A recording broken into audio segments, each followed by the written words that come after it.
चुड़ैल का आतंक। गांव के किनारे बसे जंगल में एक समय से अजीब घटनाएं हो रही थीं। लोग कहते थे कि वहां एक चुड़ैल का साया है।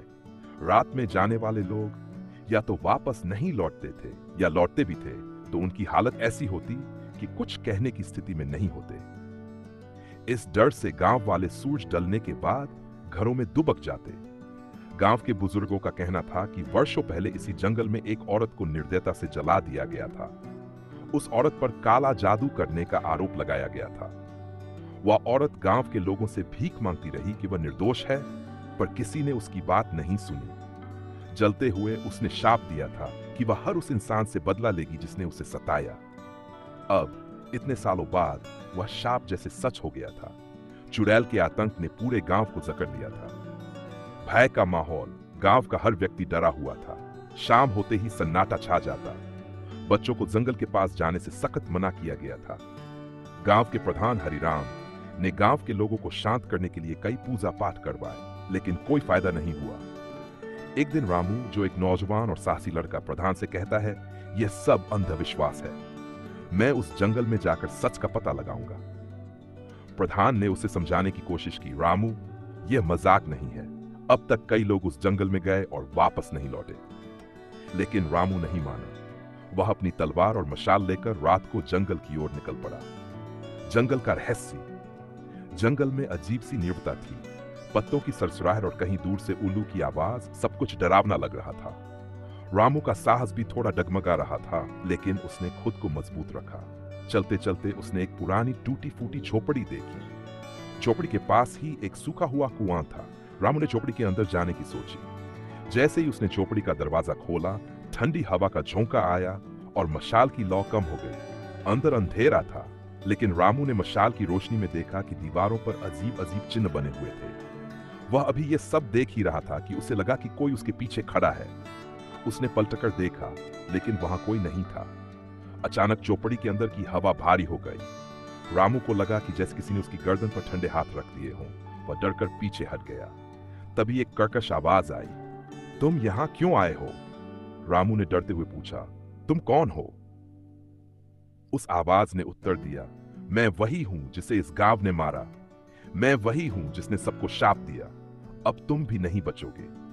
रामू ने हिम्मत जुटाकर कहा, अगर तुम निर्दोष थी तो लोगों से बदला क्यों ले रही हो? उन लोगों ने तुम्हारे साथ अन्याय किया, लेकिन अब के लोग तुम्हारे दोषी नहीं हैं। चुड़ैल की आकृति धीरे धीरे प्रकट होने लगी। उसका चेहरा भयावह था। आंखों से आग जैसी चमक निकल रही थी। उसने कहा, तुम्हें नहीं पता उन्होंने मेरे साथ क्या किया। मैं निर्दोष थी, लेकिन उन्होंने मुझे जलाया। अब इस जंगल में जो भी आता है उसे मैं सजा देती हूं। सच का सामना। रामू ने साहसपूर्वक कहा, यदि तुम सच में निर्दोष हो तो तुम्हें न्याय चाहिए, लेकिन यह आतंक फैलाकर तुम्हें शांति नहीं मिलेगी। यदि तुम अपनी आत्मा को मुक्त करना चाहती हो तो मुझे बताओ, मैं तुम्हारी मदद करूंगा। चुड़ैल कुछ क्षण के लिए शांत हो गई। उसने कहा, मुझे मुक्त करना आसान नहीं है। मेरे शाप को तोड़ने के लिए तुम्हें मेरे जलाए गए अवशेषों को गंगा में प्रवाहित करना होगा, लेकिन याद रखना, यह कार्य खतरों से भरा होगा। रामू ने हामी भरी और पूछा, तुम्हारे अवशेष कहां हैं? चुड़ैल ने कुएं की ओर इशारा किया। वे इस सूखे कुएं में हैं, लेकिन ध्यान रहे, इस कुएं की रखवाली मेरी छाया करती है। अंतिम संघर्ष। रामू ने मशाल जलाकर कुएं में झांका। कुएं के भीतर गहराई में कुछ हड्डियां पड़ी थीं। जैसे ही वह रस्सी के सहारे कुएं में उतरने लगा, उसे लगा जैसे कोई अदृश्य शक्ति उसे रोकने की कोशिश कर रही है। हवा भारी हो गई और हर तरफ अजीब अजीब आवाजें गूंजने लगीं। रामू ने हार नहीं मानी। उसने हड्डियां उठाईं और बाहर निकला। जैसे ही वह कुएं से बाहर आया, चुड़ैल की छाया प्रकट हुई। वह गुस्से में चिल्ला रही थी, तुमने मेरी छाया को चुनौती दी, अब इसकी कीमत चुकाओगे। रामू ने जल्दी से गंगा की ओर दौड़ लगाई। उसके पीछे चुड़ैल की छाया उसका पीछा कर रही थी। रास्ते में रामू गिरा, लेकिन उसने हड्डियों को कसकर पकड़े रखा। आखिरकार वह गंगा किनारे पहुंचा। उसने हड्डियों को गंगा में प्रवाहित किया और प्रार्थना की, हे मां गंगा, इस आत्मा को शांति दो, इसके दर्द को समाप्त करो। जैसे ही हड्डियां गंगा में डूबी, चुड़ैल की चीख गूंज उठी। धीरे धीरे उसकी छाया गायब हो गई। आसमान साफ हो गया और जंगल में पसरा अंधेरा भी छंट गया। शांति की बहाली। अगले दिन गांव के लोग रामू को जंगल के पास बेहोश हालत में पाए।